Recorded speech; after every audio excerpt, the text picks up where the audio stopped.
Mo Show.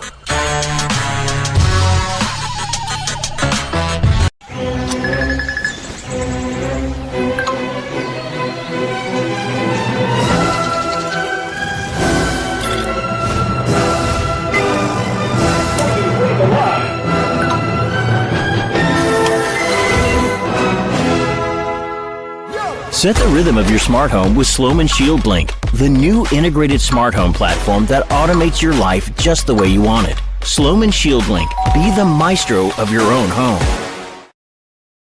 If you're looking to take your home or business to the next level, then RM Contractors can assist you. RM specializes in new residential turnkey, new commercial turnkey, home and office remodeling. Call them for free estimates. Serving all of South Florida, licensed and insured. Call Ray, 305-345-3649. You work hard to create the perfect atmosphere. You dream it, we'll build it. RM Contractors, 305-345-3649. Or Instagram at RMC Fisher Island. Before you buy or lease a Honda, Volkswagen, Hyundai, or any other model, compare Subaru, rated #1 in safety at Subaru of Pembroke Pines. Buy with 0.9% financing, 0 down. Forester with symmetrical all-wheel drive, $259 a month. Crosstrek with symmetrical all-wheel drive, $239 a month. During the Subaru A Lot to Love event at Subaru of Pembroke Pines, South Florida's #1 volume Subaru retailer.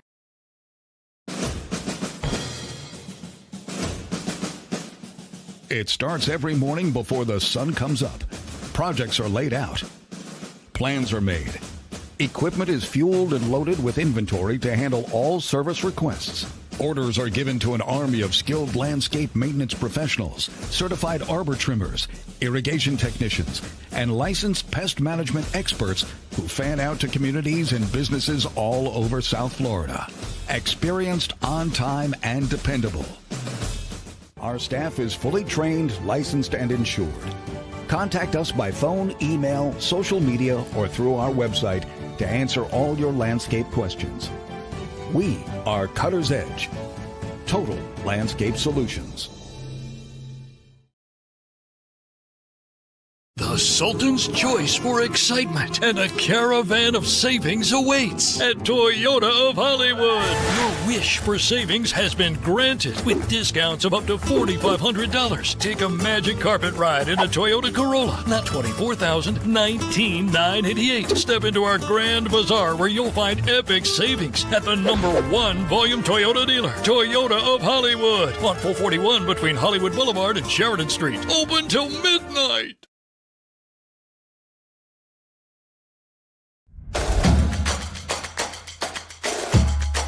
Welcome to Caneswear. New store, new items, same great experience. Family owned and operated since 2010, Caneswear has the latest merchandise from the Miami Hurricanes, Miami Dolphins, Florida Panthers, Inter Miami CF, and more. Come visit us at our store in Davie on University Drive, just south of 595, or online at caneswear.com. Caneswear, the spot Miami fans shop.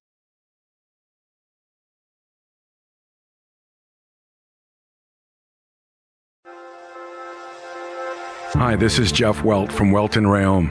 Dan and I have been in business together for over 22 years. We're not your typical lawyers. When Dan's not working in the office, he's flying his stunt plane. When I'm not in the office, I'm either getting tattooed, bowling, riding a motorcycle, or going to concerts. We might not be your typical attorneys, but we are aggressive attorneys, and we'll do whatever it takes to get you what you deserve. Consultations are always free. Call us anytime, 24/7. Welton Rayom can help.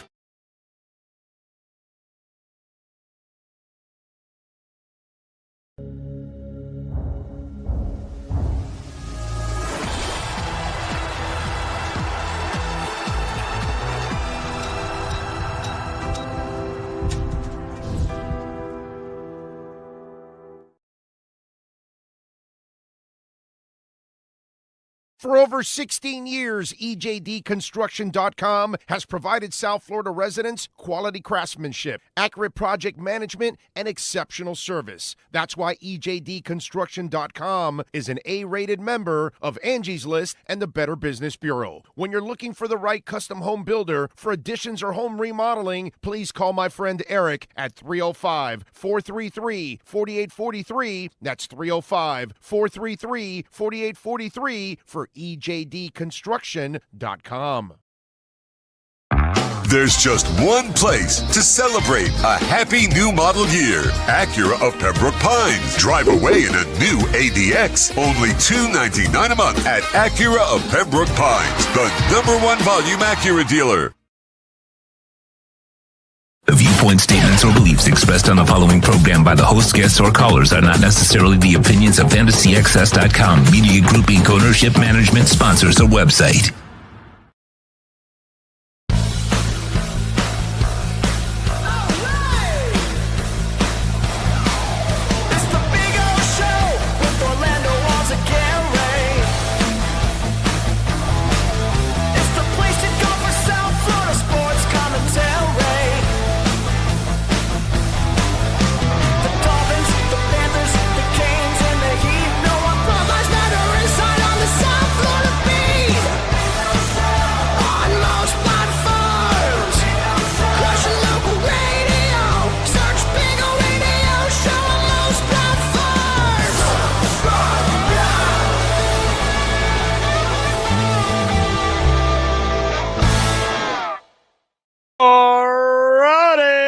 Good afternoon, boys and girls. Welcome aboard. We are here at Hialeah Park. Just saw somebody win $3,500 right now. And it had nothing to do with the tables because, of course, everything's going on now at the blackjack tables and poker tables. I mean, not blackjack. And so they're all there gambling and having some fun. And I saw Harold give away $3,500 right now. So somebody just wants some cash here. Oh, man. Anyway, good afternoon. Good afternoon. Plenty to do. I got the big old screens. They put these big screens everywhere, all over the place. All over the place, right? They got them all over. So that way you like never miss any sports action that's going on and all that good stuff. Love it. Love it. Love it. Let me see here. Okay. All right.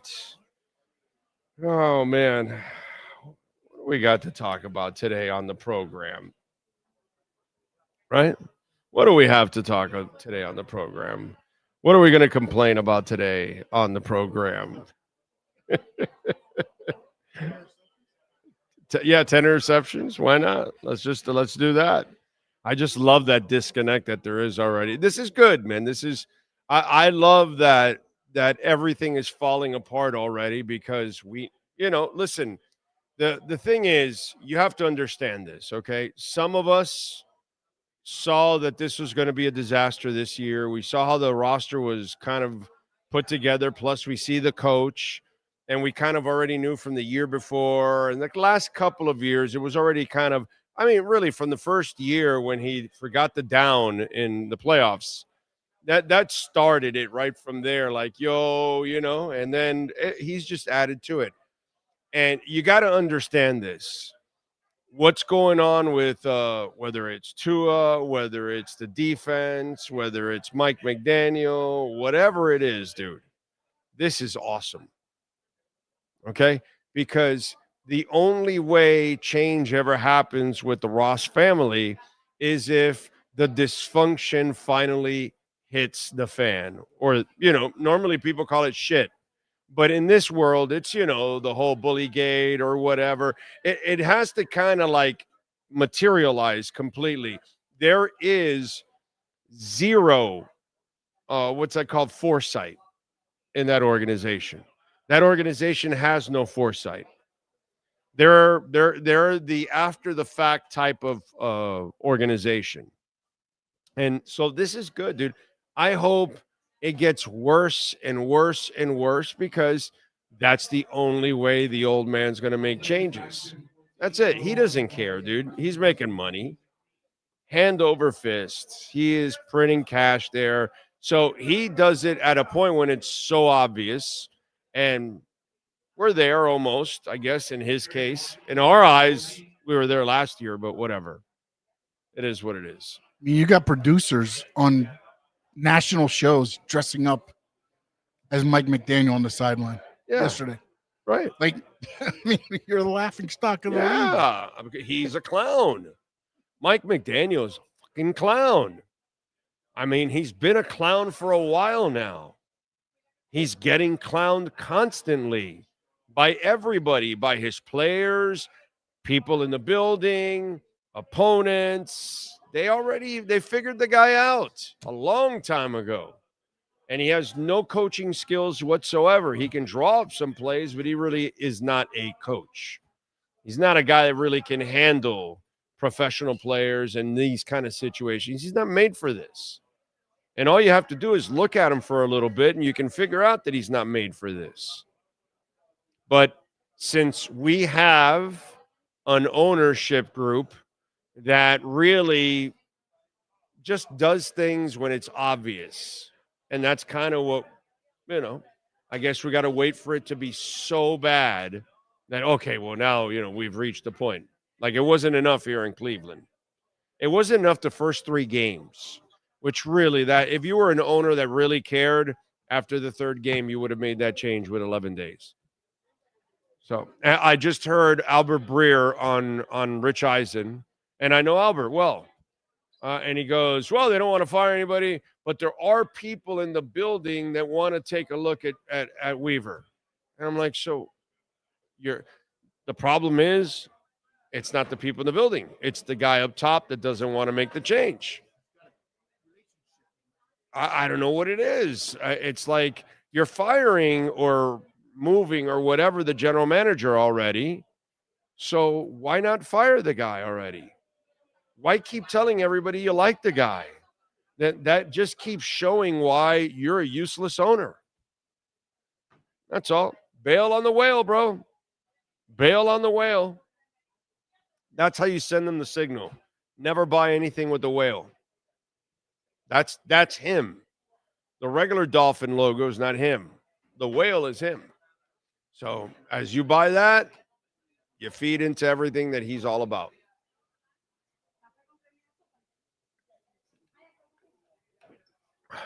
May it get worse and worse and worse. That's what we need. So it is what it is. Oh, man. Anyway, so good stuff on Bitcoin pumping a little bit.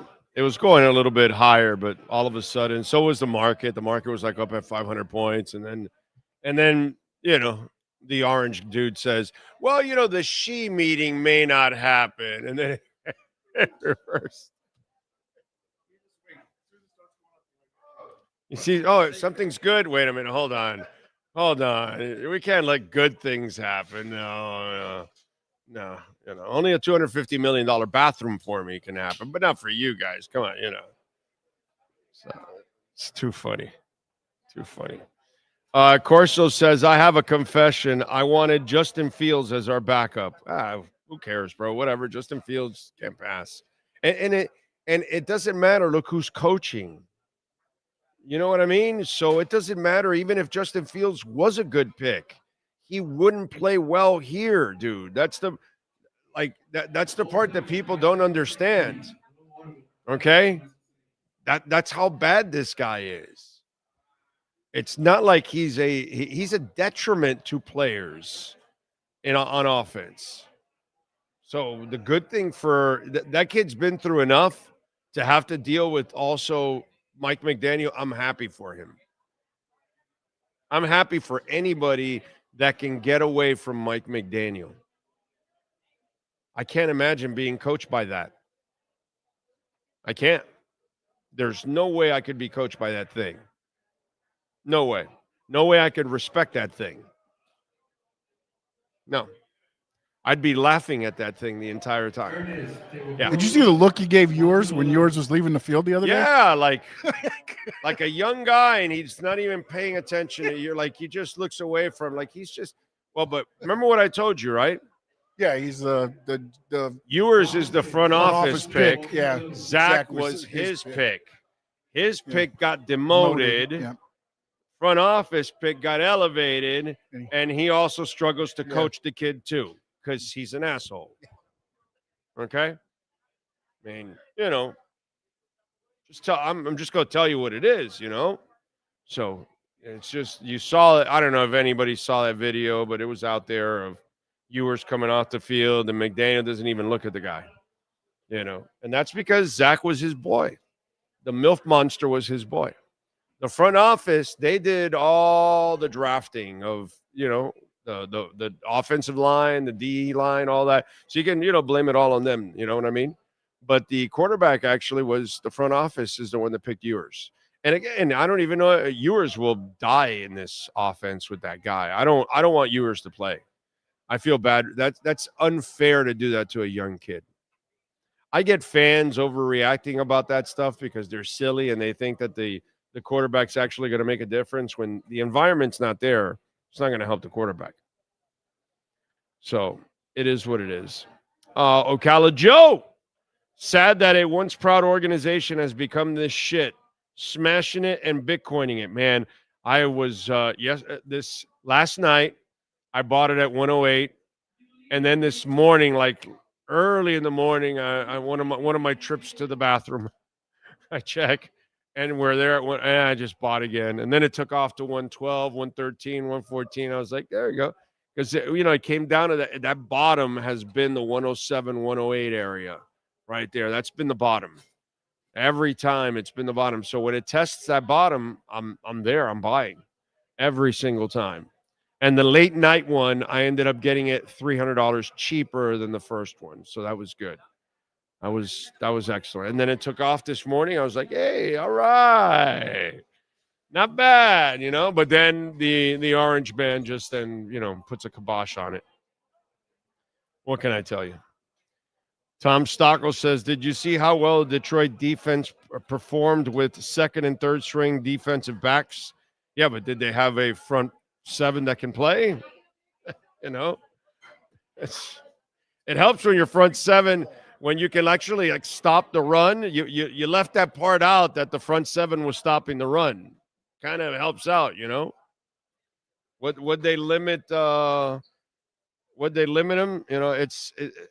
When you say something, like leave the entire story in there too. Don't just conveniently leave out the facts, because the facts kind of help out. Here, I'll pull it up. Where are we at here? Lions and Bucks. The Bucks rushing yesterday, 2.4 yards per carry, 41 yards. Was that the secondary?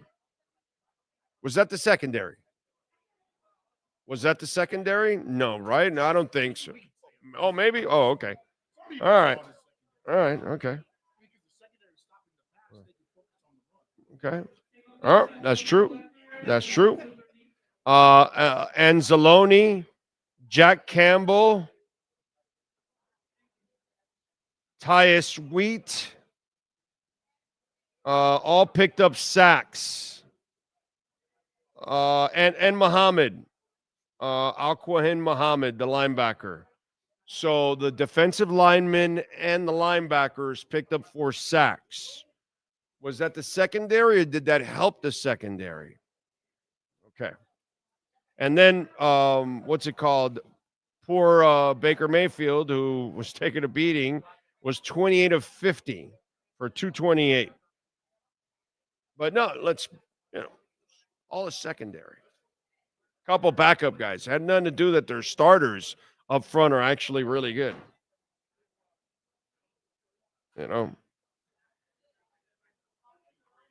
All right, let's see. What else do we have going on in the world of sports? Lofi says QB is one of the main guys in setting the atmosphere. It doesn't matter. Your QB. How did the QB set? How did Baker Mayfield set the atmosphere in Cleveland? Lofi, how'd that work out? I'm just wondering, how did Sam Darnold set up the atmosphere with the Jets? See, the problem, Lofi, with a lot of you out there in Dolphin land, you're not willing to admit that you're the Jets and the Browns. That you're purgatory for quarterbacks. You're a pathetic franchise that doesn't know how to compliment its players. So that's really the problem. Don't blame the players, Lofi. All the players leave here and they go have success elsewhere. Blame the organization. But if you want to go the lazy route, you can go ahead. But the league is littered with places that aren't good for quarterbacks, and the Miami Dolphins are at the top of the list with the Browns and the Jets. Did I hurt your feelings out there, Dolphin Nation? Did I hurt your feelings that your franchise is pathetic and it's a joke? And no player reaches their maximum here. Not even Ryan Tannehill. That's how pathetic the Dolphins are. Not even Ryan Tannehill, who I wouldn't want quarterbacking my team if my life was on the line. I'd rather just die. Okay? Than have Ryan Tannehill as my quarterback. I'd rather get killed than have Ryan Tannehill as my quarterback. And he went to better places and had more success because they knew how to use his limited ass. We didn't. We actually thought he was like a real quarterback that could carry people. No. He's a game manager, facilitator at best. And that's what Vrabel knew. Well, Miami didn't. That's why Marino never won a championship, because we're a joke of a franchise. Just kind of the way it goes, dude. So stop looking around and making excuses, okay? Players actually are not beneficial coming to the Miami Dolphins until proven otherwise. So the day you get real ownership and real front office and real coaching and everything comes together, then maybe we can talk about players reaching their maximum like they do with the Miami Heat, like they do with the Florida Panthers. You know, those kind of places actually breed and help their players grow to whatever the best that they're going to be at that point. You'll reach it there. Here with the Miami Dolphins, few players reach their maximum.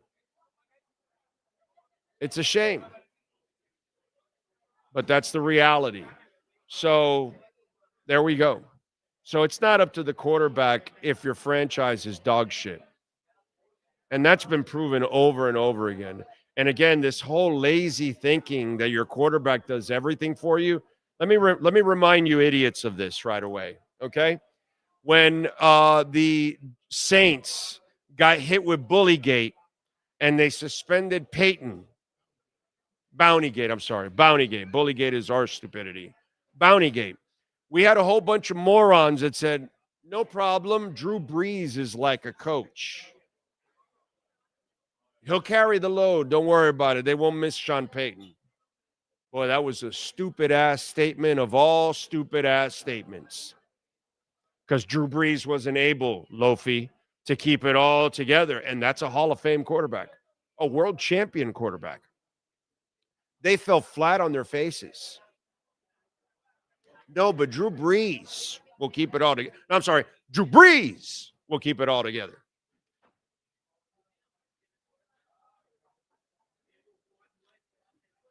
Lazy as shit that fans do all the time, that you guys do all the time, and media, is that the quarterback can carry everything.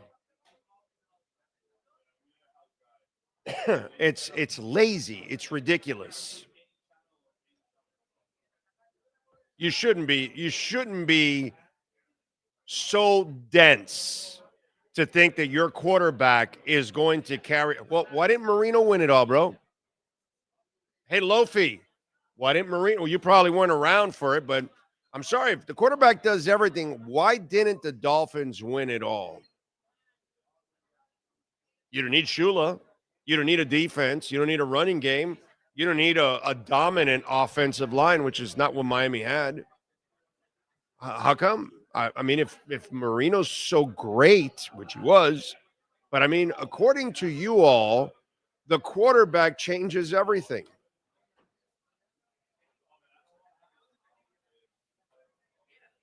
Yeah. I saw Kurt Warner kind of lose his mojo. Didn't find it with the Giants. Not at all, but he went back and found it with Arizona, with a specific coach that went to Arizona. It's interesting. He had it with one specific coach with the Rams, and then he had it with another specific coach with the Cardinals, but then he lost it with the Giants. So, but he doesn't need those coaches. He went to the Giants on his own. Let him. He can do whatever he wants. What happened? What happened to Steve Young when he was kicking ass with BYU, dominating with the LA Express? Then he goes to Tampa. But, he should be able to bring the team together and carry them on, Lofi, all the way to the end.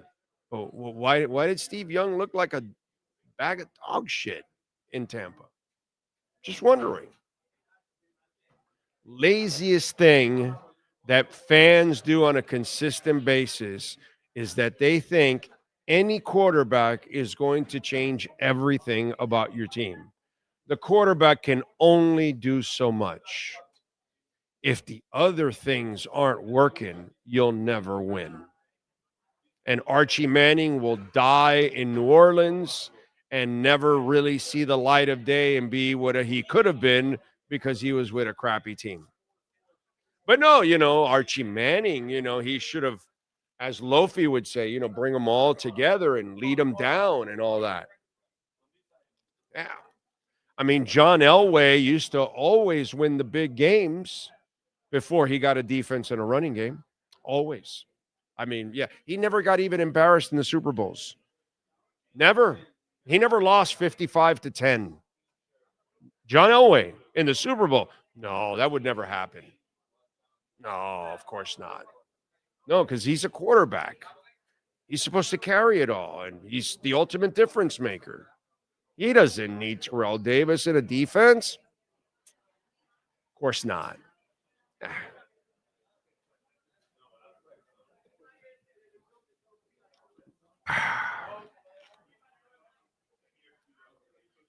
Face it, folks, until the Miami Dolphins become a real organization, top to bottom, it doesn't matter who you draft. You can draft a Mendoza kid. You can draft whatever. You're going to ruin the kid because you just don't know how to build around a quarterback. Don't know how to build around Marino. Don't know how to build around Tua. It is what it is. Depending on how freakish they are, well, you got more out of that guy than the other guy because this guy ain't that guy. But, when you're not a smart franchise and you don't do things the right way for 40 years, the results all end up the same. And so now we'll get massive changes, as I've been telling you now for 2 weeks, that you're fine now. You're going to get Greer gone. You're going to get McDaniel gone. And hopefully Tua is gone next year. I'm personally praying for Tua to get the hell out of here because he's not strong enough to survive the pounding or the injuries that he could suffer here. He doesn't have much left. If he suffers any more injuries, he's probably done in his career because his body cannot continue to take the injuries that he's already incurred while being a Miami Dolphin. So, being a Miami Dolphin has already cost him a little bit more of what he could have been in this game. He needs to get the hell out of this place. Anybody and everybody that can get out should get out. We're stuck here because we're fans. We're not going anywhere. But what are you going to do? But I'm not going to BS you guys, and I'm not going to allow you guys to lie to yourselves about this crap, like thinking like, oh, no, the next GM will fix it all. And the next head coach will fix it all. And the next quarterback will fix it all. And I've been hearing that forever. But if the environment ain't there, and look at what the top look at what the guy at the top is doing right now. How is that going to tell you that this is ever going to get fixed? I had a guy. All right, let's get into this. Let's get into this one because this one's funny.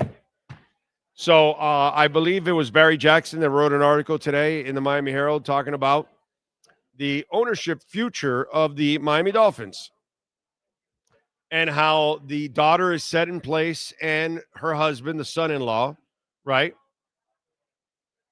And again, look what's going on now, how they're hanging on to all of this, how they extended Joe Philbin, how they've run this whole joke, how what's happened with Flo and everything else, that it became, put it this way, when your owner has his head coach approach him the first time to say, hey, I want more power here, this, that, I disagree with these guys, whatever, and you're not an owner that puts a kibosh to the thing right there and then, and you put your head coach in his place, and you put your GM in his place. Like, example, Orlando Alzigari is the owner of the Miami Dolphins. I have hired Brian Flores to be the head coach. I have hired Chris Greer to be the general manager, right? And they may have disagreements, okay? But one guy has personnel power and the other guy does not. The guy can make suggestions, whatever, but the guy that has personnel power, I need to judge him that way. So I'm not going to have it going back and forth because then I don't know who to fire, who to hire, who to keep, and then I got to fire both, right? That's what I would do. So in this case, the personnel people had the personnel power, and the head coach comes and he starts to come at the owner like he wants to take over personnel power. This shows you that Stephen Ross is a useless turd when it comes to being an owner, okay? An absolutely useless turd, okay? That has no balls, no nothing whatsoever, no guts. He is hopeless, okay? And if his offspring is anything like that, I don't want anything to do with them anyways, but I'm stuck because I'm a Dolphins fan. And we'll get to that in the end. Anyway, when Flo comes one time to me about personnel power, I said, look, it's in your contract. You coach the effing team, I would tell him. And from here on out, I want you to shut the fuck up and do your job. Get out of my face and never, ever come to me with this ever again. They've got personnel power. You've got coaching power. I'm going to judge you on coaching. I'm going to judge them on personnel. You want personnel power? You earn it by doing it out on the field. Now shut the hell up and get out of my face. That's what I would have done as an owner.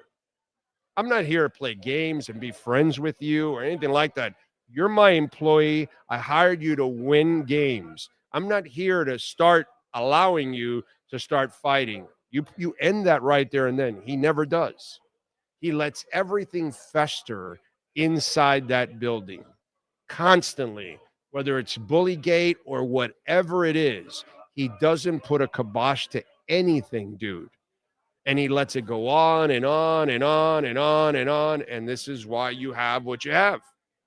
And you have Donna Ponte and Ireland and all this other stuff and all the other crap that has gone on under his watch and will continue to go on. As last year in the offseason, as we told you, defections were happening. People in that building were not believing on what was going on or in that coach, and yet he continued. And then look at the disaster that this is, and they continue. And then now I see Barry Jackson's article writing about the daughter and the son-in-law. And, and the end of the article says, these are serious people. Yeah, how do you know? Where does it say? You know what's serious? Vinny Viola's serious. That's when I know you're serious. When you take over, you're deliberate, you're consistent, and you show improvement year in and year out. And that's exactly what Viola and Sifu did when they took over till now. They have shown improvement all the way through. When has Stephen Ross ever shown any kind of improvement? So some guy on Twitter goes to me, well, maybe we can hope that she can get lucky. And I go, well, that's fine, dude. If we're going to hope on dumb luck, That's not going to get us anywhere, dude. Okay? Vinny Viola is not dumb luck. You know what I'm saying? So Vinny Viola is not dumb luck. Give me a break. These are serious people. How the hell would anybody know, including Barry? Nobody's going to know because they've never been through this. They've never done this. They have no experience at this. Joke. So that the family, it's just getting passed on to the family. And so far, the head of the snake is still in charge. So I don't know how many years he's in charge, but either way, it doesn't matter. And I'll go back to the same story. Who's in charge of personnel? So I can then judge one person by personnel and one person by coaching. So what's happening moving forward? Is it the old man? Is it the daughter? Is it the son-in-law? Who's making decisions? In the end, it's the Ross family, and that's a disaster.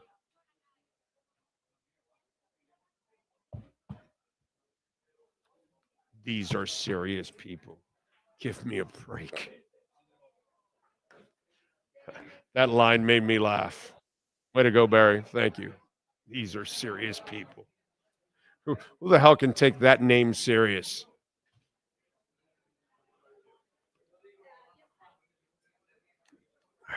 What a joke.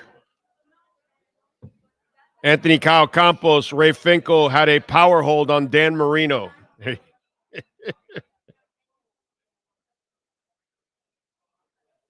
Anyway. All right.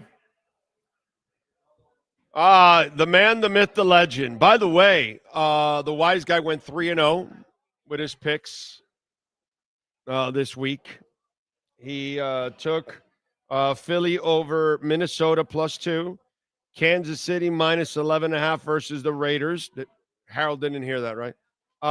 Detroit -5.5 versus the Bucks. 3-0 for the wise guy. He was Big O. Good afternoon. He was good afternoon. The Jersey guy was like proud as a peacock. I can imagine. He's he reminded me that he's 7-2 in the last 3 weeks. He's making a run for it. I had to almost calm him down a little. You know, it was a little bit. Although I'm going to pull off the Jersey guy for a moment. The Raiders are another really, really sorry organization. Yeah, I know.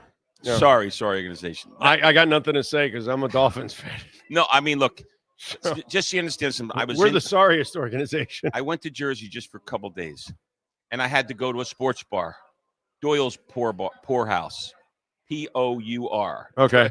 But for me, it was P-O-O-R. But anyhow, that being said, because remember sports betting, I'd had a really bad week, so I was P-O-O-R this week also. So anyhow, I'm in there, and I got my Dolphins shirt on. My wife's got her Dolphins shirt on.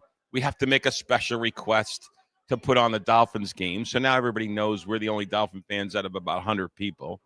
And basically, it was like being in a funeral and people coming up to me with condolences.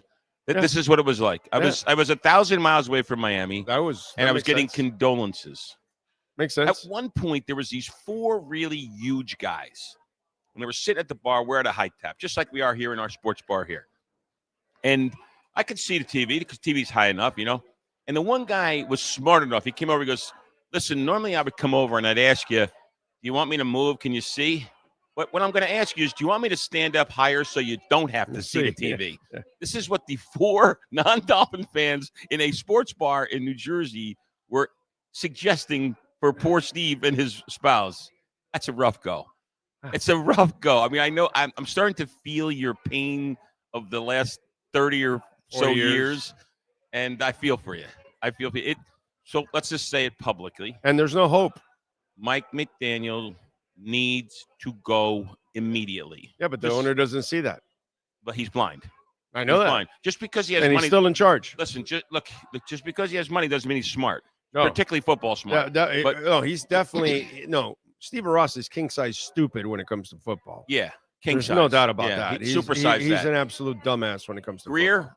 Gave him a shot. No, it didn't work done. out. It's Maybe over. you want to make him a scout someplace. You don't want to. No, it's over for him. He will not be part of the organization in a football sense moving forward. And I got to tell you something. I think you got to dump Tua.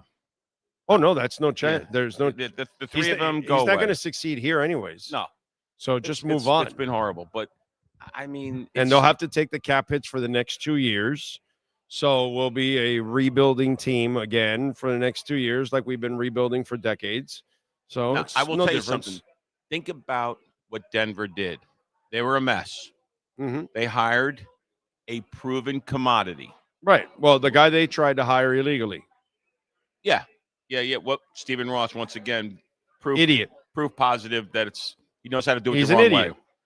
Right, but they hire a proven commodity. The guy tries to get the best two coaches he could have hired in Harbaugh and Peyton compared to all the clowns he's hired already, but he tried illegally to hire the best candidates that he possibly could hire. Yeah. Legally, he hires the worst candidates. Think about that's our owner.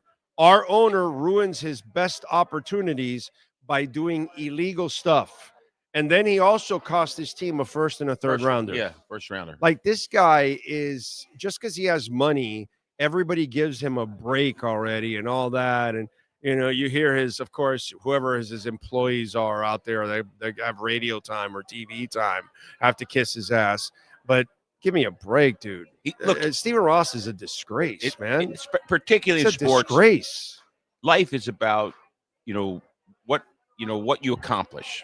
In as an owner of the Miami Dolphins, he's Nothing. accomplished zero. Nothing. The last 15 years. He's made a lot of money is all he's done. Well, he's made some money and a lot of money. That's the funny part that I laugh at fans. Oh, this player's stealing money. No, dude, Stephen Ross is stealing more money than everybody else because he doesn't give you anything and he makes all the money. He doesn't produce anything for his football team, and that's the centerpiece of that whole property, and he is able to rack in a ton of cash from that entire property. So I don't know if you remember in the beginning of the season, we did an over-under on when McDaniel would be fired. I thought you said by week 10. You said week 10. I said week 13 in an emotional thing because, Marino's number 13. I thought it was some kind of weird numeric connection or something like that. I just psychonumeric I just heard connection. Albert Breer say that he heard that people in the building want to find out about Weaver. And I'm like, well, why haven't you done this already just to see? What the hell? Well, at least try it. But so there's where we disagree. That's the only thing where we disagree. Weaver's probably a great man, but he's in the wrong spot right now. I mean, he shouldn't be. I get it because the defense is playing like crap. They're playing horrible. He needs to just go someplace else where he has some players to work with and scheme to work with. Yeah, but here's the difference. McDaniel was dog shit last year. Weaver did well last year. With no pass rush, he was a top 10 scoring defense. So everybody, conveniently forgets that he did a great job last year, and he's been a damn good coach before. This year, they give him no secondary, a bunch of rookies at defensive tackle, linebackers that really don't cover well. They're only run linebackers. And so all of a sudden now you expect him to make, chicken salad out of chicken. I'm just saying. I just kind of find it hard. Too many people expected rookies and no secondary to actually come through. Yeah, but for It's our too much. organization and for him, he needs to go someplace else. No, he's a good guy. I'm not talking about that. I'm just talking about get rid of McDaniel to get rid of the funk. And I think you'll at least level it off with a human being, with a man that can communicate with men for the rest of the year. And then you find out you might be able to assess things a little bit better, actually. If it happens in week 10, yes. But now it has to happen now. You keep waiting. It makes no by sense. week 13, it's going to be too late. It's too late at Right. that Then you point. got, what do you got to give the guy? 4 games? That's why I would have done it 4 after games? 3.5 games? The window was the week 3. After 0-3, you had 11 days for the Jets. Yeah. That was the window because the first 3 games just showed you exactly what was coming. Don't think that it was going to change. You could have made that change there. And just to see, now it's just all you're going to do is keep dysfunction in place. And it's just going to create more havoc and chaos. Speaking of dysfunction, all right. Beginning of the year, I have props today. I like that. So some people have given me this, and it's been rough. I was going to bring it the first week, the second week, as you said, but it's a little bit of a little thing, and you put the record in chalk, and it's been painful. So see in chalk there, 1 win, 6 losses. Now I had a non-football player person tell me today, Steve, why don't you just put a 1 in front of the 6? because it's not going to be really good. Right? Yeah. It's not going to be really good. You see my little thing here? Yeah, I don't know. I mean, they might get a victory against the Jets. And then see what you do is you put you have the piece of chalk, right? You have your little chalk and you write it in there, and then you see what's our game here. So it's October. The Falcons. There you go, right? You put that in there. You see, look at this, very jazzy. Then I can change it now. Unfortunately, I'm going to have to erase 6. But they should give you a turd instead of a football. Yeah, well, they see that should come with this logo. Well, that's my new thing now. Bail on the whale. Bail on the whale. You have to. You want to send a message to Stephen Ross for real? Stop buying the whale because that's his logo, not our logo. Our logo is the real dolphin. That dead whale is his. But think about this. Bail on the whale. Don't buy any more whale. I'm going to put it down because it's going to fall down. But like the team is. But I will tell you, it's been a rough go. There you go. It's been a rough go. Fumble, which is very typical of the Dolphins. Yeah. I can tell you now. Back to. I'm just going to leave you with this. So I watched I watched perhaps different football than I would have watched if I was in South Florida. Winning football. Well, no, I'll tell you, it wasn't necessarily winning. I want to tell you you know how the New York Giant fans. I have a lot of friends that are Giant fans. I watched that whole game. It was 19-0. Then it was 26-8 by luck. That was it. Did you see that touchdown? Yeah. The ricochet touchdown, and then all of a sudden I sent a text to the Jersey guy. It was late at night. And I said, the Giants are in the middle of a colossal collapse, and sure enough, with 5 minutes and 31 seconds or 5:40 or something like that, they're not an established team. It's all right for a team like that. Dude, you never even thought they would have this record. Listen, Jackson Dart's got a future. I think he has a decent future if he stops running, because he'll get hurt. He's done. Yeah, but maybe. But wait a second. He cannot play that way. But maybe he's a Josh Allen. Yeah, he's already been in the 10 a couple times, even for checking for concussions. But maybe he's Josh Allen a little. No, he's not built like him. He's a little Josh Allen. No, yeah, he's the same height.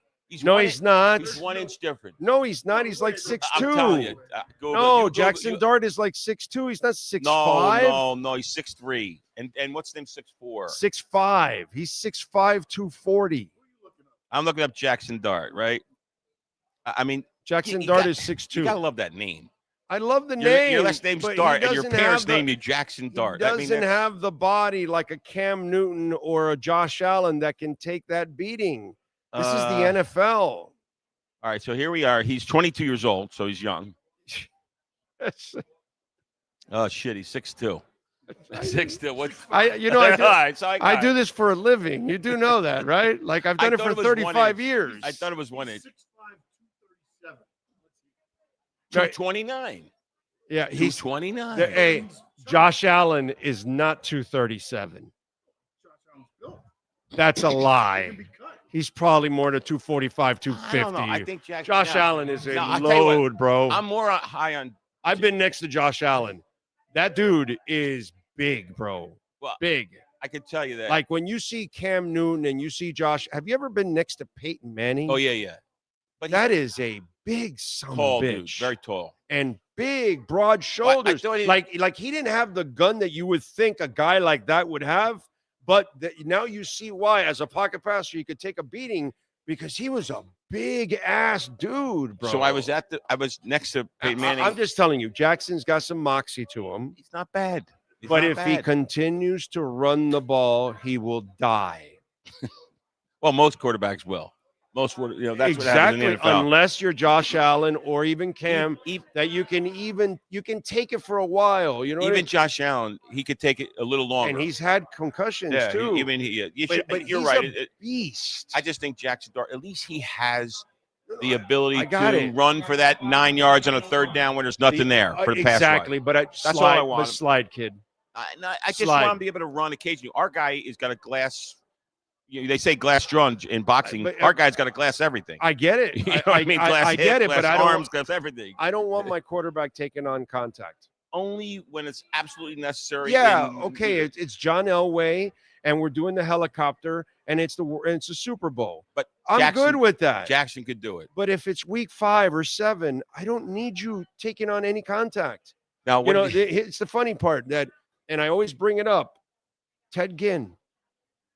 We killed first round draft pick. We killed Ted Ginn because he kept running out of bounds. Oh, take on that tackler, get 2 more yards. Yeah. Ted Ginn played for 12 years. If he listens to us morons, because I was one of those morons. For half the time. I was one of those morons in those days. Oh, what a wussy. He went out of bounds. He could have gotten 2 more yards. He would have played 5 years. Yeah. It would have had the running back receiver career. He wasn't a big guy. No, tiny. He was fast, though. He was fast. Super fast, but he was a slight guy. Why is he going to take on? Did you ever watch Marvin Harrison play? Yeah, sure. Did you ever watch him when contact was coming? What he was doing? He would literally sit on the floor. Go watch Marvin Harrison highlights, and Marvin Harrison will literally catch the ball, see a guy, and he'll just sit down. He'll just sit down.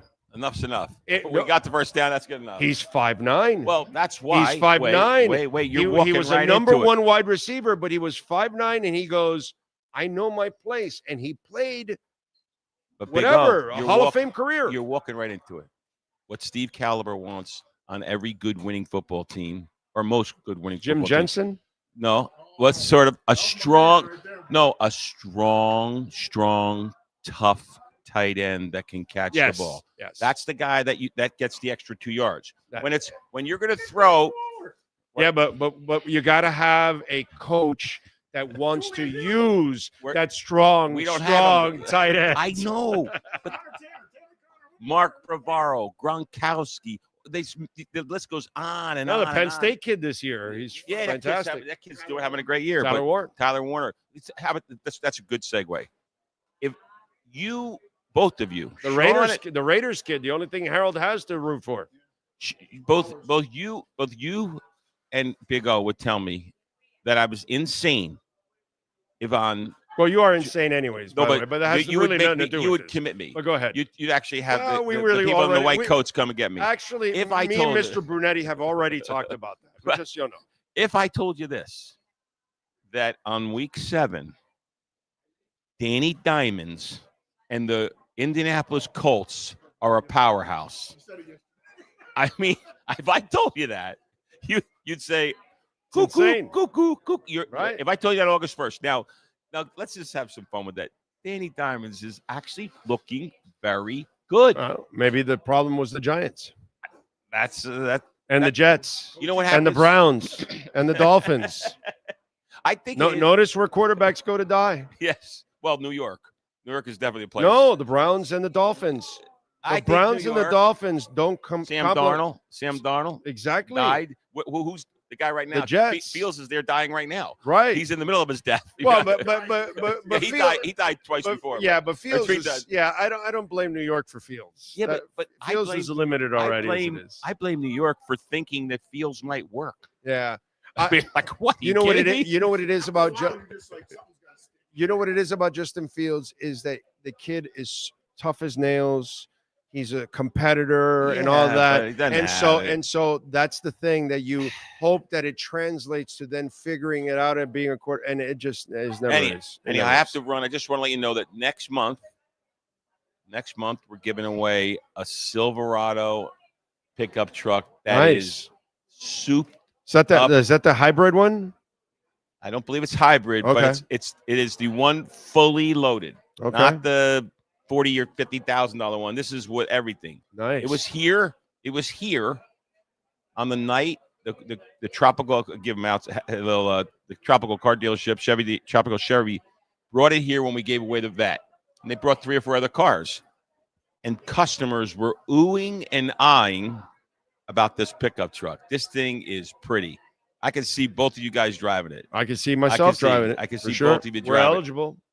Oh, well, we're not employees. You got to play. Yeah. The more you play, the more entries you get. I'll bring the wife over to play.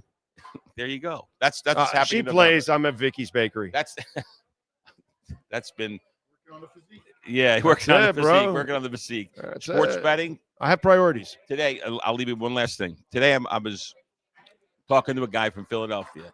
He does ESPN in South Jersey, which South Jersey is a suburb of Philly. He does, and Jersey's involved also in this conversation. Jersey, yeah, he's a shocker. Yeah, Jersey Mike. I call him Jersey Mike. He does the show. It's on Saturday and Sunday. He is the ESPN. Does he make subs too? Submarine sandwiches. Yeah. In Okay. Philly, they make hoagies, but in Jersey, it's a submarine. I mean, if he's a Jersey Mike, then he's got to make them. No, Jersey Mike is North Jersey. I don't know, but if his name is Jersey Mike, he makes subs. Whatever. That's it.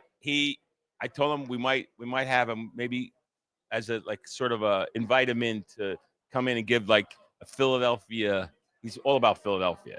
So like this week, he's going to be in Atlantic City at one of the casinos, and he said, he goes, we'll talk about it's a 3-hour show for 2 hours and 50 minutes. We'll talk about the Eagles.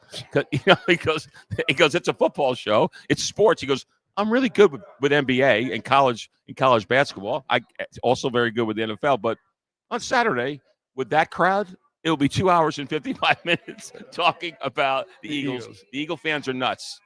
I'm not wishing anything, but if the Eagles lose to the Giants this Sunday, they won't.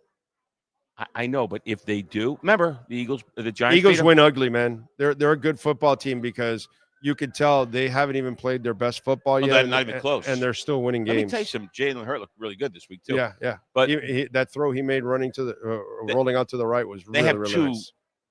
Two great receivers. I mean, not good. They're great, phenomenal receivers. Yeah, they're great. Good tight ends too. There you go. And the running game and the running back's half decent. Oh, that's all you need. Yeah, enough. He's half decent. Enough.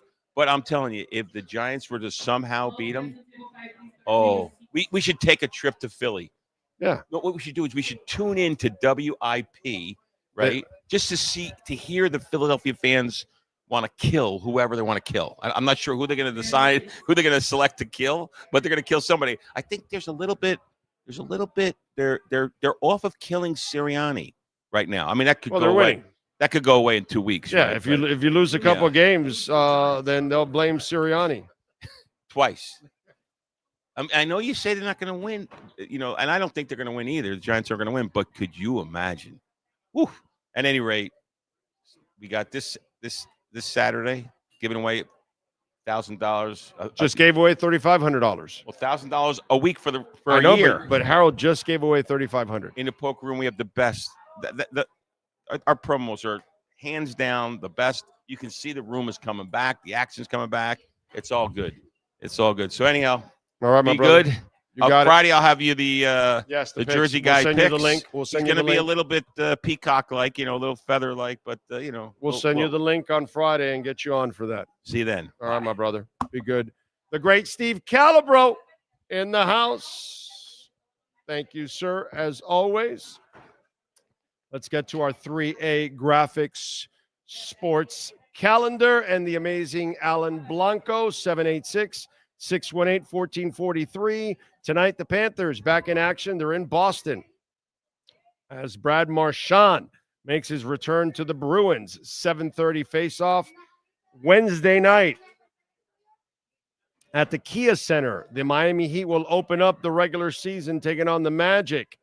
Friday at 8 o'clock at Chase Stadium, number 3 Inter Miami host number 6 Nashville in the best of 3 first round series. Saturday at 7 o'clock, the Miami Hurricanes will host Stanford. And last night in the NFL, the Lions over the Bucks 24-9, the Seahawks over the Texans 27-19. Game 1 of the World Series is set after the Blue Jays won last night. Dodgers and Blue Jays will start on Friday at 8 o'clock on Fox. And Dolphins are a 7-point dog against the Falcons on the road. Over and unders 44.5. Dolphins plus 275 on the money line, and the Falcons are minus 350 on the money line. There you go. All right. Oh, man. What can I tell you all? It's going to be an ugly run for a while, is what it's going to be. Because this team has to rebuild everything up again. And you're going to get a new staff and a new front office. And you're going to get all kinds of changes. And you've been through it, man. You've been through it. You know exactly what it is, So what can I tell you? Let's see. Maverick McPhee. He should not. Sorry, Big O. My dislike for that coach of a clown got me misprinting. Octane Genius. Dart will get him a Super Bowl, even if on pure will. Those saying he won't just have hate. Dart has a fire in him that kind of Brady and Elway had. Yeah, that has nothing to do with it. You can't play running like that, but that's all right, dude. That's right. If he does get injured and screwed up, I'll never hear from you again anyway. So listen, man, I don't, especially from New Yorkers, it's not like I expect you people to be very bright. You are electing Mondami over there. What is wrong with you people in New York? Jesus Christ. Mondami? Wow. That's some first-class loser shit. Man of 1,005 holds. Can I say that Tua is now jimmying, as in losing interest in the team, and now has to go somewhere else? Oh, for sure. I don't think he's jimmying. I just think he's done with this coach. I think he's done with this whole situation, and I don't blame him. This is a terrible situation to be in. This is not the kind of situation that any player really wants to be involved in. That's why people left last year. That's why they bailed on the team last year. They all got out of here, man. People wanted to leave. They saw what was coming, and I told you guys as we, went through it the entire offseason, I told you, there's no way you win with this team. And to me, the shocking part is how many people are surprised that it's a bad year. And unfortunately, outside of, I think, Barry lately, and then Kyle Krabs was on board with me last year, which I didn't know. But outside of that, most of the media was still not about firing Mike McDaniel until, when it got obvious, which, like, anybody can make a decision at this point. You know what I mean? If you decided that Mike McDaniel should be fired in the last month, you're so behind. You have zero foresight. Zero. So very few people in the media actually wanted some change. And that's really the problem there too, that a lot of people misread this whole situation. And now they act shocked that this team sucks when, look at it. It's supposed to suck. And now you get to tell me that Ross's kids are taking over. Yeah, that makes me feel great. That makes me feel fantastic. Anyway, what can I tell you? All right. Should listen to Big O from the beginning. Big O for a coach or at least coaching advising position. He always seems to be spot on about this team. So most of the time, I'm not perfect. I'm going to get some stuff wrong, but once in a while, we'll get it right here. Is she ready? Oh, I did not hear I didn't hear. Yeah, normally you hear the boop. I didn't hear the boop from Streamyard. All right. Lily McCarthy is ready to join us. Awesome. I'm sorry, Lily. I didn't know if you were waiting there too long. Okay. Midfielder number 15. Or, of course, the Fort Lauderdale United. They're enjoying the week off. Next week, they're back in action against Brooklyn. Now, Lily, are you sure you're off? Are you sure you're not going to get a call from the league and say, hey, we need you to play here on Friday now? Are you sure now? Yeah, I'm sure. We're sure. I got to tell you, okay, you're going to tell me no, which is what every athlete does. Okay. But I've been covering sports for 35 years. So I got a little experience being around soccer and football and baseball and basketball players, and all you creatures are all the same, pretty much. And last week, when they broke your routine, I know you don't want to use it as an excuse, but man, it is so disrupting for athletes. And people don't understand what an athlete's routine goes through. It doesn't matter what it is, if you're a forward, a midfielder, a goalie, or you're a pitcher, or a quarterback, or a guard, or a center, or whatever. There are things that you go through throughout the week and how you prepare. Even on game day, there's a routine that you have. And these are things that are not fun to get disrupted, and especially if you're the road team. And I know, Lily, you're going to tell me it's not an excuse, but breaking routine does kind of affect things, doesn't it? I would say that they gave us a good amount of time before we had to travel. We got everything squared away in the week. So yes, not an excuse. Yeah. I love it. She doesn't want to expand because no way will she make it sound like an excuse. But I man, it was a tough night for you guys. It didn't look like the Fort Lauderdale United. The chemistry wasn't there. You were kind of discombobulated and all that. And your goal was the highlight. And by the way, it was a sweet goal. It was really Thank nice. you. It was a really nice goal. But it was just like a tough night that it just didn't seem like you guys were in sync. That's all. Yeah. These things happen, and then we're getting ready for our next games. Luckily, we have this week to get everything squared away and, kind of reunite as a team and start again. So, which is great. And use this as a stepping stone to get better and as a lesson, as Coach has been saying. So I'm excited for, our next game and show people the Fort Lauderdale that we know we are. Well, I mean, you are human, right? You weren't going to go unbeaten the entire season. It would have been nice. Would have been really nice, but that's kind of about near impossible. So it's in that sense, that's good, where you kind of get to reset, and you kind of now you get to look at some of the things that maybe now you didn't see the first couple of weeks that you might be able to work on, right? That also is good about the film. Yes. That's, obviously, like I said, it's a lesson, but we want to get better. That's our main goal. And, this exposed some things that we have to work on. And this happens all the time in sports. So I'm excited to get better. Lily McCarthy joining us here on the program. Remember, the Fort Lauderdale United, they are off this week, but of course you can get tickets. You can join us November 1st. They are going to be taking on Brooklyn at Beyond Bankcard Field. So get on out there, get the tickets, 954-241-0618. You can also go online to fortlauderdaleunited.com. You can use the QR code that is there also, so you can get your tickets and join us on November 1st there at Beyond Bankcard Field against Brooklyn.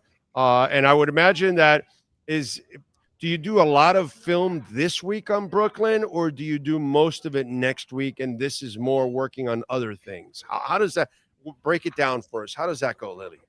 It'll be a little bit of both. Obviously we are going to use this week to prepare for our game, but right now we're just working on ourselves, and then we'll pick up with Brooklyn very, very soon. Okay. All right. I figures November 1st again, join us out there. So I saw when I was looking at your bio, you like a show that I like a lot, that my wife and I used to watch a lot, in the OC. Yes. So I'm just wondering, because I used to annoy my wife like crazy, because when the song would come on at the beginning, I'd be singing California, California. Were you doing that too, by the way? Were you doing that crazy stuff too when the theme was going on?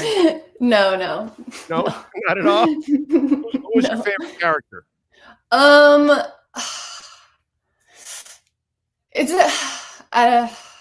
Who's your favorite character? Give me a second to think.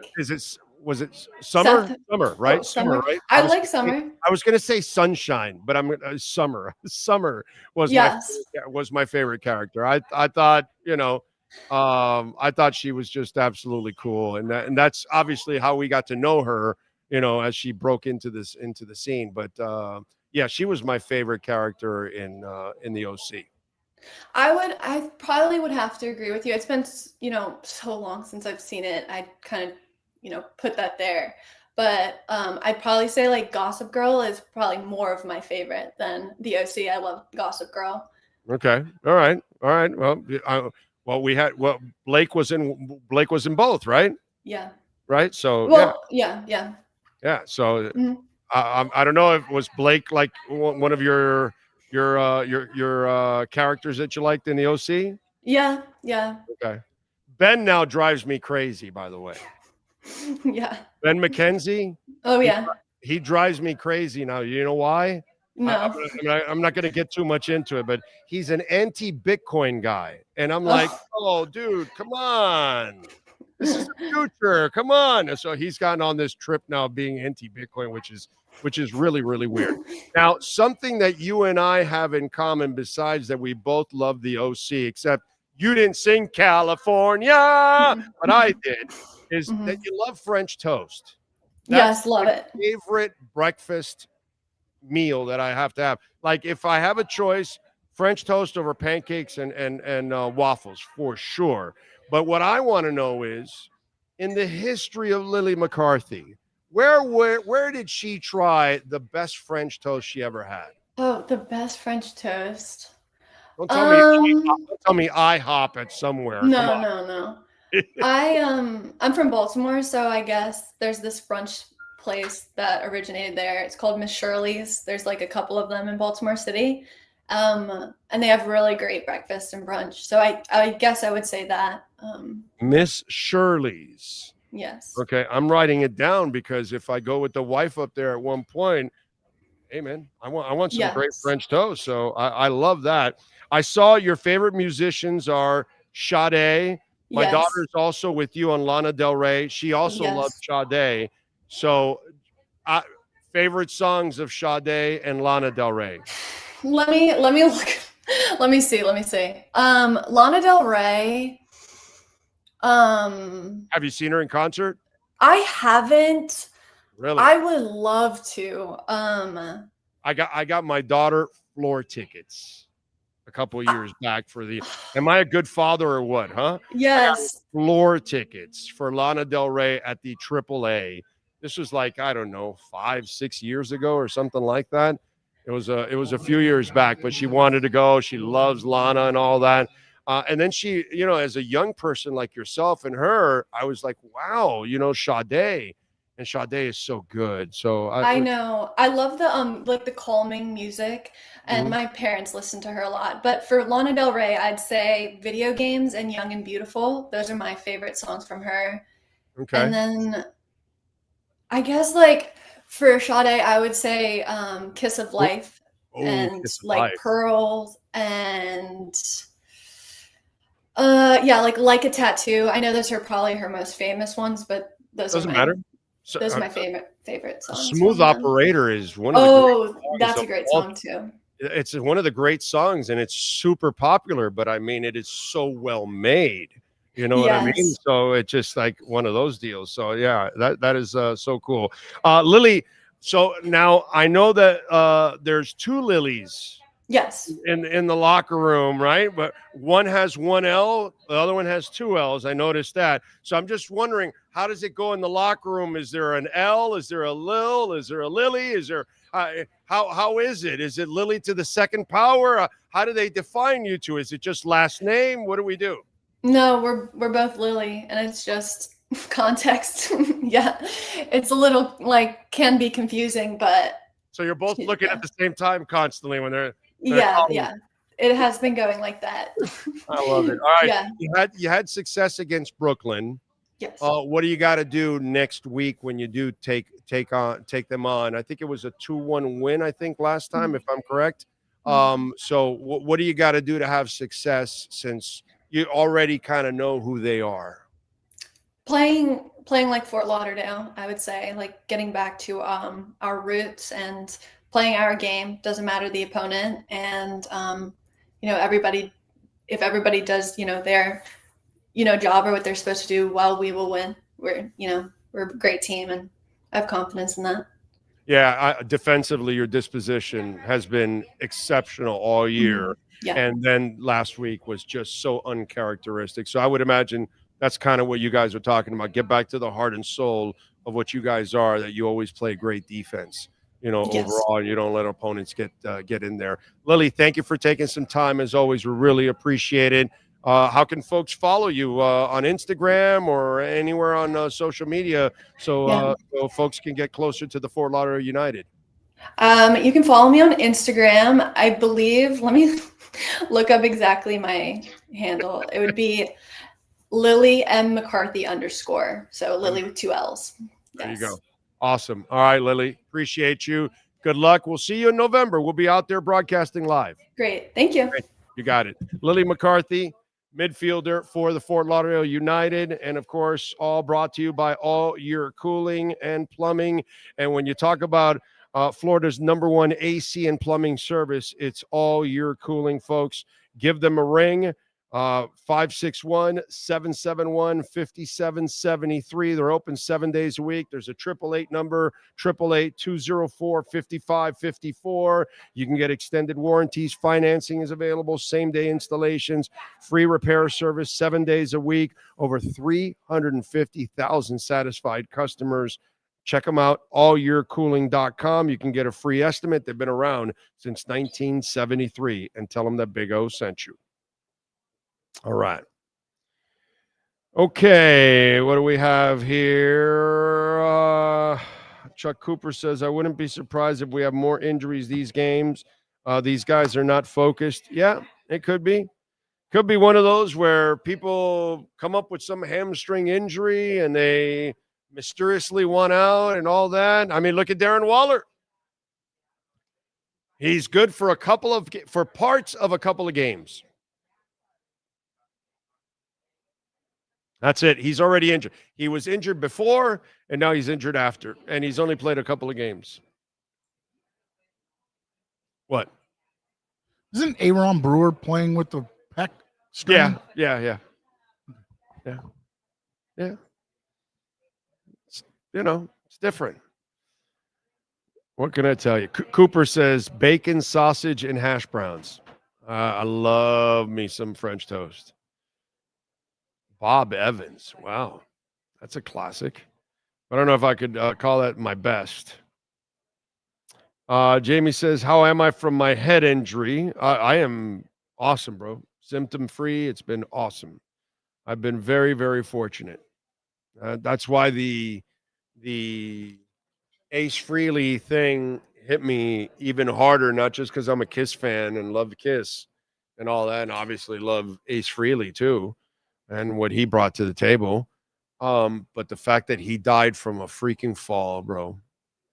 And that could happen to any of us at any age. But it does happen to people as you get older. You just have to be much more careful because you fall, you hit your head or something like that. And that's what I did. And I got lucky, man. 6 inches from hitting marble and glass, which I probably would have died that night. Or I would have been a vegetable or something. It would have been bad. It would have been really, really, really, really, really, really bad, dude. Really bad. I got lucky. I got very lucky.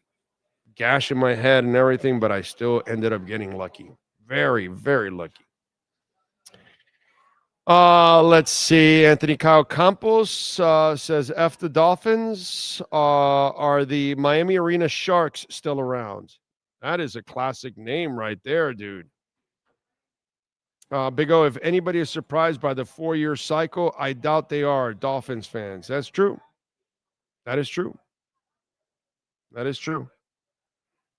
Let's see. What else? TR Glitz Music, the Mike McDaniel Tua Swan song was 70-20 beatdown of Denver in the 2023. We can thank them for the most points scored by a Dolphin team ever. Other than that, it's been a rough ride. Exactly. Let's see. I see a lot of conversation going back and forth with you guys. Let's see. Big O, how about screw up is that Tua, since year one, had to overcome a head coach who didn't want him. Second year, tried to replace him, cost the team picks. Higher. Yeah, it's been bad. This has not been a good situation for the quarterback. He needs to get out, dude. He needs to get out with whatever he has left to see if he can actually, survive somewhere else, because he's not going to make it here. That's for damn sure. And he's not wanted here anyways. George Metellus, when Calais Campbell left to go back to Arizona, that should have been the signal that the environment was trash. I missed that signal. Yep, I told everybody. Not only him, but then everybody else that was leaving too. People wanted out of here, bro. Javon Holland wanted out of here. People wanted out of here. It just was not. The biggest one was Reggie McKenzie. Reggie McKenzie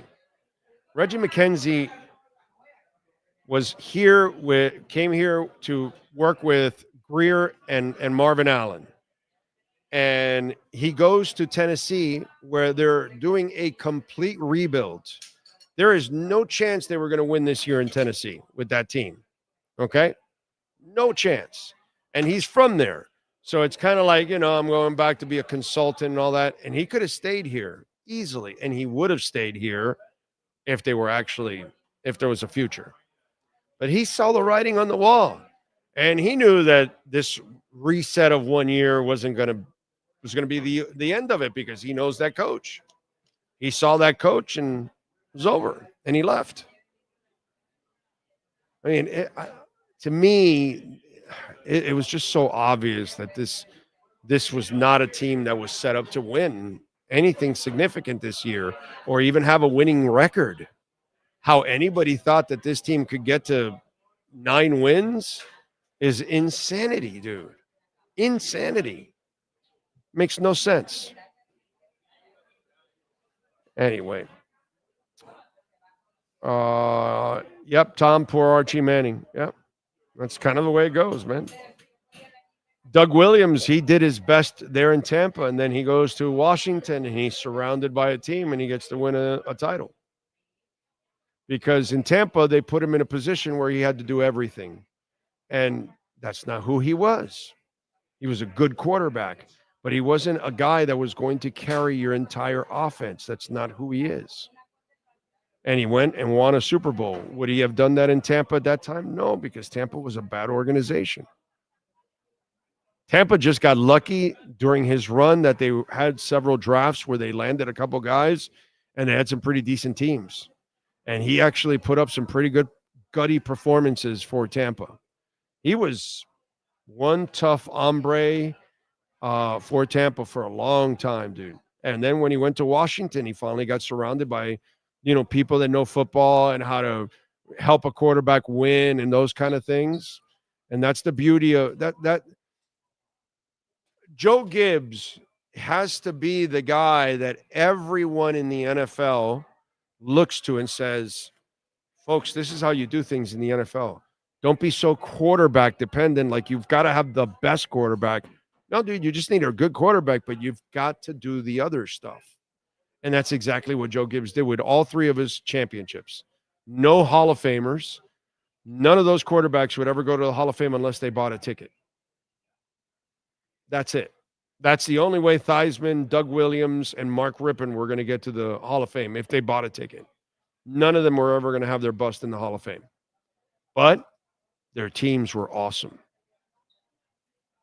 And now Howie Rosen for the Eagles does that, where Nick Foles and Jalen Hurts, these aren't elite passers.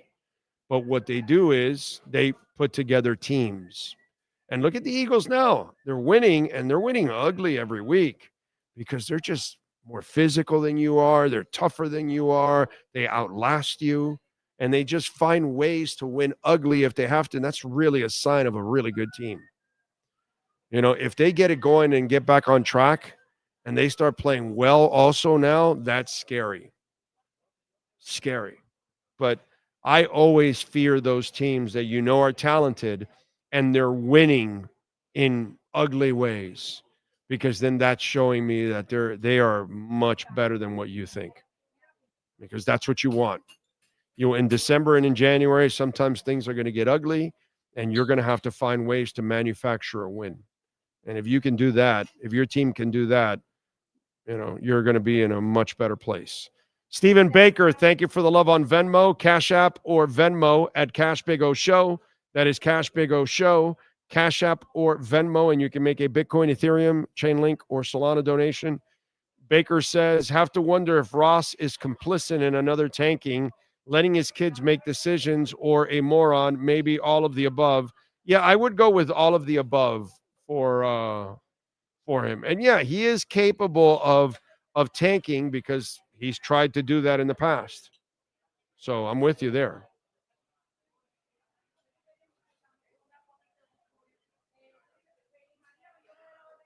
I'm just at a point where, it's not like I'm going anywhere, but I'm just going to take a massive wait and see approach for everything Miami Dolphins from now on. There is no way that I'm going to get ahead of myself and try to get excited about anything. I'm tired of getting burned. I'm tired of a coach having a couple wins. Oh yeah, I like him. Whatever, or get excited about a personnel department or any, forget about it, bro. I'm done. Until they actually start winning a playoff game or two, then I'll start to get excited. That's when you'll see me excited. You won't see me excited if they're 10-1. I'll be happy, but I won't be excited about it because, you might shit the bed when you get to the playoffs. So start winning playoff games, and then maybe I can get excited. Start getting to the playoffs on a consistent basis. Do what the Panthers did, right? Start making the playoffs and start getting deeper into the playoffs and start, getting to the conference championship and all those kind of things. Do that kind of stuff. That's what I need. I need you to pull a Viola so I can get excited. And until you pull a Viola, I want nothing to do with you. I'm not gonna give you the light of day. You are what you've been for 40 years. You're a garbage, choking, soft franchise. You were a soft franchise under Marino, and you've been a soft franchise all the way through. And it didn't matter whenever you got to the playoffs, even in those Jimmy Johnson and in Wanstead days, you folded like a cheap 10 in the playoffs. So you got to start doing something, man.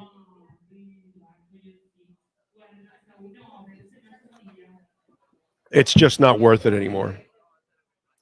Oh, do you think if McIdiot would have given up on the play calling, do you think everything would have changed? I don't know. At this point, Josh, I don't know, my friend. All I know is that you're miserable, Sean is miserable, and I'm miserable about Dolphins football. That's all I know.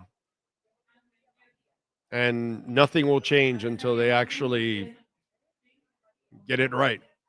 And with that owner, it doesn't look like they're ever going to get it right. And I'm not going to believe his kids either. These are serious people. I want to laugh my ass off on that line. That was funny, Barry. That was really funny. What else? We lost leadership and chemistry with Wilkins, AVG, Armstead, Campbell gone. Wilkins opened up things for Sealer. Wilkins wasn't worth the money, Chuck. So you got to drop that. And plus, he got injured. So you guys would have killed the front office if they would have signed him and he broke down. So drop the Wilkins stuff. AVG was definitely a good one. Armstead has no knee left, so he couldn't play anymore. And Campbell, yeah. But Campbell wasn't coming back here. He was going to Baltimore or somebody paying him a lot of money, and Arizona paid him a lot of money. But the Wilkins move was a great move by the Dolphins. That was not worth it. And I was on board from the get-go. Never pay Wilkins. Not that kind of money. He wasn't worth it. He's not that kind of player. Not that kind of player.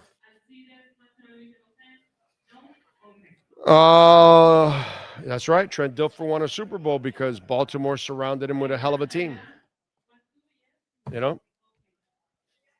It wasn't like what Joe Flacco did, who the defense was middle of the pack, and he threw 11 touchdowns and no interceptions. Joe Flacco was the MVP and the reason why the Baltimore Ravens won that Super Bowl. You know, main reason why. In the first one, it was the defense and Ray Lewis and all that, but Ray was already old in the second one. He wasn't the same player at that point. He was making tackles 5 yards downfield. So, what can I tell you, folks? It is rough. We need a T-shirt with the title "Turd Franchise" with a turd on the whale. That would be fun to make a something that makes fun of these clowns. Yeah. Yep. Big old Miami Dolphins. Death began years ago and slowly progressed through the years. Yeah, we're a carcass now. You know, that's all. We're just a dried up set of bones at this point of a franchise. What's that? Yeah. We're the Miami Sequarium. Yeah, basically. Let me get to musicians' birthdays here because, you know, we always love doing a little musicians' birthdays and music history and all that good stuff. Who was born on this date on the 21st? Doja Cat was born on this date in 1995. Let's see who else.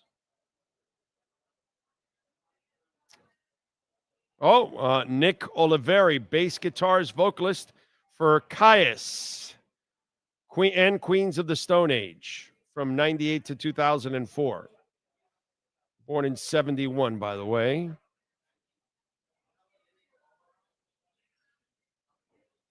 Steve Lukather, Toto, the main man for Toto, born in 1957.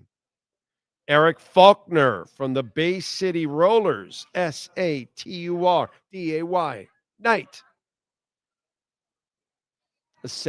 night. A Saturday night. Why? Born in 1954. Charlotte Caffey, born in 1953, guitarist for the Go-Go's. Brett Meidland, keyboardist and vocalist with the Grateful Dead from 79 to 90, born in 52.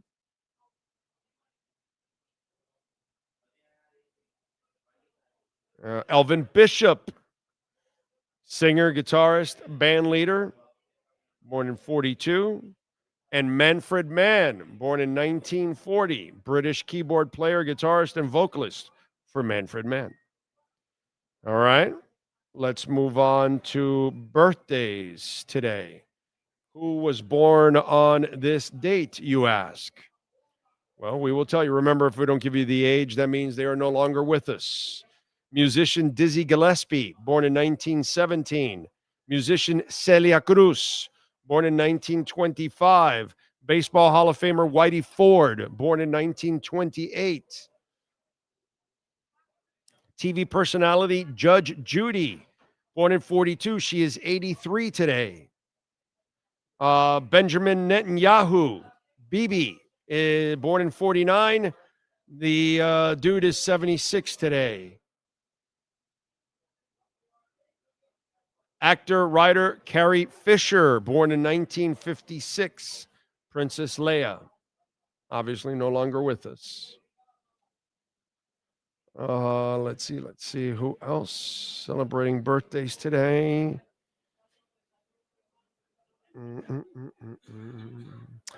Actress, TV personality, entrepreneur, and amateur porn star Kim Kardashian, born in 1980. She is 45. Amber Rose, born in 83. She's 42. What a combination to share a birthday. Glenn Powell, actor, born in 88. He's 37. And that is it. Sean Stanley, do you have wrestlers born on this date? We have a few. Bushwhacker Butch was born on this date in 1944. Chris Hamrick turns 59. And the nephew of Hulk Hogan, Horace Hogan, turned 60 on October 21st, 2025.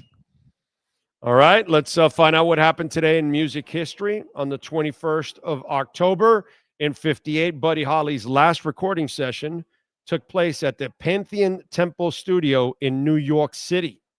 In 71, on this date, Mick Jagger became a father when his wife Bianca gave birth to daughter Jade in a Paris hospital. In 72, Curtis Mayfield started a 4-week run at #1 on the U.S. album charts with the soundtrack to Superfly. 77, Meatloaf releases his landmark album, Bat Out of Hell. What a great album that is. Great album. In 83, The released their debut studio album, Soul Mining. It features the singles Uncertain Smile, Perfect, and This Is the Day Your Life Will Surely Change. This is the day where things fall into place. Let's see what else. In 85, Simple Minds released their 7th studio album, Once Upon a Time. It features Alive and Kickin', Sanctify Yourself, and All the Things She Said. In 95, Green Day singer Billy Joe Armstrong was arrested and fined $141 after mooning the audience during a gig in Milwaukee. Oh, shame on him. Let's see what else. In 2003, the Strokes released their 2nd studio album, Room on Fire, and it features the singles 1251, Reptilia, and The End Has No End. In 2006, Evanescence was #1 on the U.S. album charts with their 2nd album, The Open Door. In 2010, Adele returned to the current to perform in studio. During the visit, she performed Someone Like You, Rolling in the Deep, and Chasing Pavements. And in 2016, Lady Gaga released her 5th studio album, Joanne, and it features the singles Perfect Illusion, Million Reasons, and Joanne. Let me see if there's any birthdays that I missed in the last one, or there wasn't, that is. Wasn't there in the last one.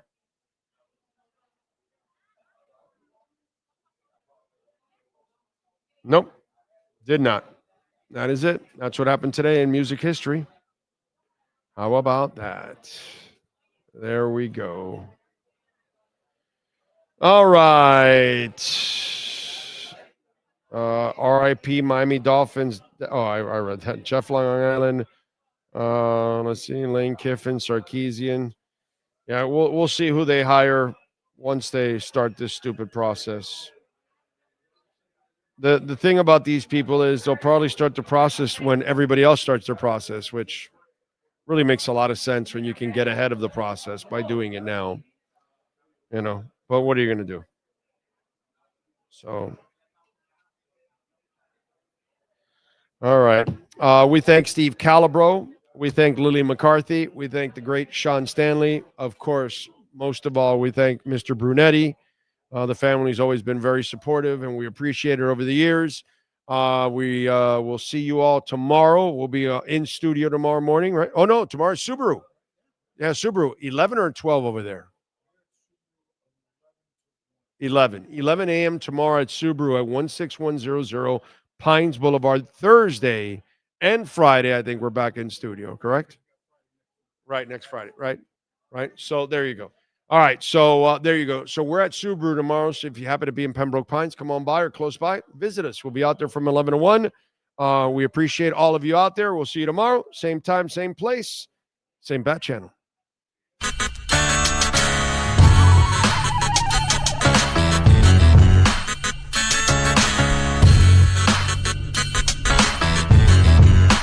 This is the Big O Show. This is the Big O Show.